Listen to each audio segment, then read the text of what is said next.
मैं परमेश्वर का धन्यवाद देता हूँ इस सुबह के समय के लिए। सर्वशक्तिमान परमेश्वर के चरणों में आने का प्रभु ने जो मौका दिया है। आइए आज के वचन मनन के लिए हम लोग नीति वचन 20वां अध्याय उसका 9वां वचन पढ़ें। कौन कह सकता है कि मैंने अपने हृदय को पवित्र किया अथवा मैं पाप से शुद्ध हुआ हूं।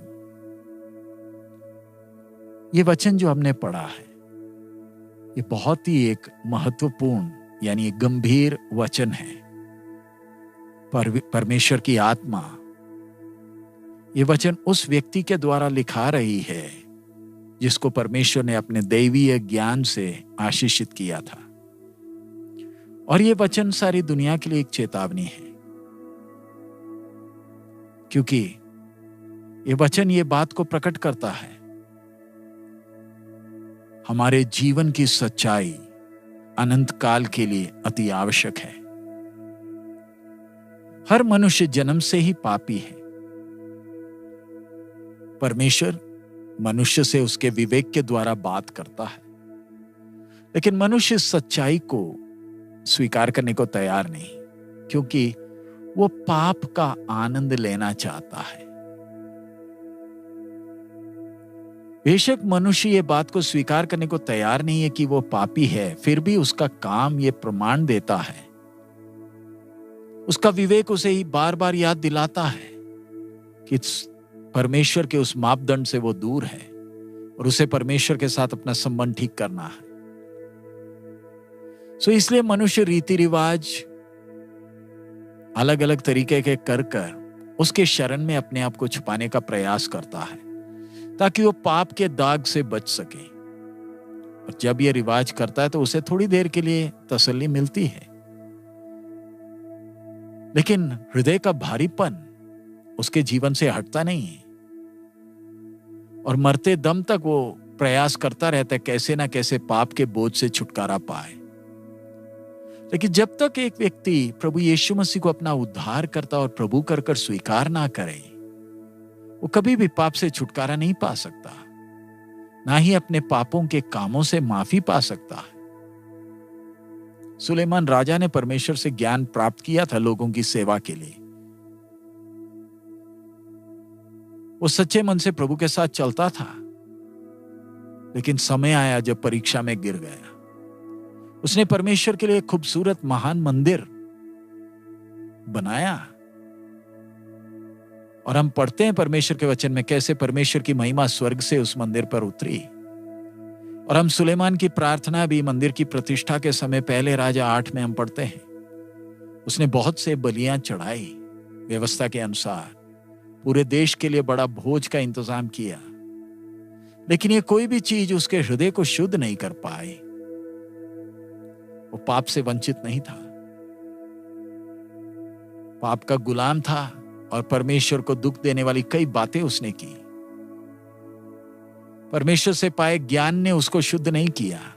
ये ज्ञान ने केवल उसको लोगों के ऊपर राज्य करने में मदद किया, भलाई और बुराई के बीच में अंतर पहचानने में मदद किया, क्योंकि सुलेमान ने प्रार्थना भी यही की थी।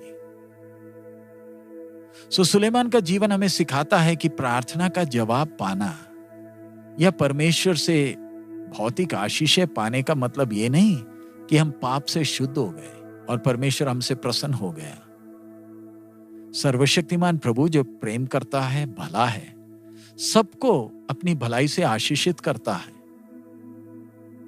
मनुष्य कभी भी अपने प्रयास से पाप से छुटकारा पा नहीं सकता, केवल पवित्र परमेश्वर ही कर सकता। पुराने नियम के संत व्यवस्था के अनुसार प्रभु के सामने अपनी बलियां लाते थे। व्यवस्था के प्रति वो विश्वास योग्य थे, परमेश्वर का भय रखकर प्रभु के मार्ग में चलते थे। हमने भी अनुग्रह से मसीह यीशु के द्वारा उद्धार पाया है। परमेश्वर के संतान के तौर पर हमने हमारी प्रार्थनाओं का जवाब पाया है। प्रभु की भलाइयों को हमने चखा है। इसका मतलब ये नहीं कि हम पवित्र हैं, इसका मतलब ये नहीं कि परमेश्वर हमारे जीवन से संतुष्ट है। परमेश्वर का वचन कहता है जिस प्रभु ने हमें छुड़ाया, हमें हर स्वर्गीय आशीषों से आशीषित किया है। परमेश्वर ने यह क्यों किया? ताकि हम दैवीय स्वभाव के भागी हो जाएं और मोह के द्वारा पैदा होने वाली संसार के सड़ाहट से हम बच जाएं। ध्यान रखें, हम पाप या दुष्टता से भरी हुई दुनिया में रहते हैं। हम बेशक पाप से छुटकारा पाए हैं, लेकिन फिर भी हमारा पुराना स्वभाव हमारे अंदर है, जिसने पाप के मोह का स्वाद चखा है। सो इसलिए हमें इन दिनों में बहुत ध्यान रखना है अपने आत्मिक जीवन का, प्रभु से लिपटे रहना है। पवित्र आत्मा ने हमारी अगुवाई करनी है। सच्चे मन से हम प्रभु के साथ आखिरी सांस तक हम चलें। हम कभी भी ये तसल्ली से ना बैठे कि हमारा हृदय अब शुद्ध हो गया, अब मैं पाप से बच गया। सच है, हम प्रभु यीशु मसीह के पवित्र खून से शुद्ध हुए, हमें एक शुद्ध विवेक मिला। अब हमारा विवेक हमें दोष नहीं देता है, लेकिन हमें ध्यान रखना है, अपने विवेक को शुद्ध रखना है। परमेश्वर के वचन के अनुसार अपने आप को हमेशा जांचना है। हम पाप भरे दुनिया में रहते हैं और अगर हम ध्यान से नहीं चले तो अनजाने में हम भी दुश्मन की परीक्षाओं में फंस जाएंगे। हमने हमेशा याद रखना है कि हमारा प्रभु हमारे हृदय को शुद्ध कर सकता है। हम कभी भी अपनी अच्छी बातों की प्रशंसा ना करें, नहीं तो हमारे अंदर घमंड आएगा। हम अपनी तुलना दूसरों से ना करें और दूसरों के सामने अच्छे काम दिखाकर प्रशंसा लेने का प्रयास ना करें। हमेशा टूटा हुआ हृदय के साथ हम अपना दौड़ पूरा करें, इस बात को याद करते हुए कि हम परमेश्वर की उपस्थिति में खड़े होने के लायक भी नहीं। हम सुलेमान राजा को दोष देते हैं कि वो परमेश्वर से ज्ञान पाकर भी वो चल नहीं पाया, लेकिन कहीं उस न्याय के दिन सुलेमान राजा अपनी उंगली हमारी ओर तो नहीं करेगा। हमने प्रभु से कितनी आशीषें पाई, हम परमेश्वर के मंदिर बन गए। हमें कितने ध्यान से चलना है ताकि पाप का कलंक ना लगे। हमारे साथ पवित्र आत्मा परमेश्वर है जो हमें पवित्र मार्ग में चलने में मदद करता है। सो आइए हम हमेशा प्रभु की उपस्थिति में रहें, एक नम्र दिल के साथ। स्वर्ग जैसे हमसे उम्मीद करता है, मसीह के कद तक हम इन दिनों में बढ़े। एक व्यक्ति जो अपनी कमी को जानता है वो प्रभु से और लिपटा रहेगा और पूरे तन मन से अपने उद्धार के कार्य के लिए भय के साथ कार्य करेगा। प्रभु हम सबको आखिरी क्षण तक नम्र रहने में मदद करें। आइए हम प्रार्थना करें। हमारे अनुग्रहकारी दयालु पिता, हम आपका धन्यवाद देते हैं इस समय के लिए, आपके वचन के लिए। पिता, आप हमें एक एक से बात कर रहे हैं। आपके अनुग्रह की बहुतायत के कारण हमने पाप से छुटकारा पाया। आपने हमें शुद्ध विवेक दिया पिता। प्रभु, ये हमारे कर्मों के कारण नहीं, ये सब आपका अनुग्रह है। नम्रता के साथ आपसे लिपटे रहने के लिए, आपकी इच्छा के अनुसार चलने के लिए, आप पर भरोसा करने के लिए आप हमें मदद करें प्रभु।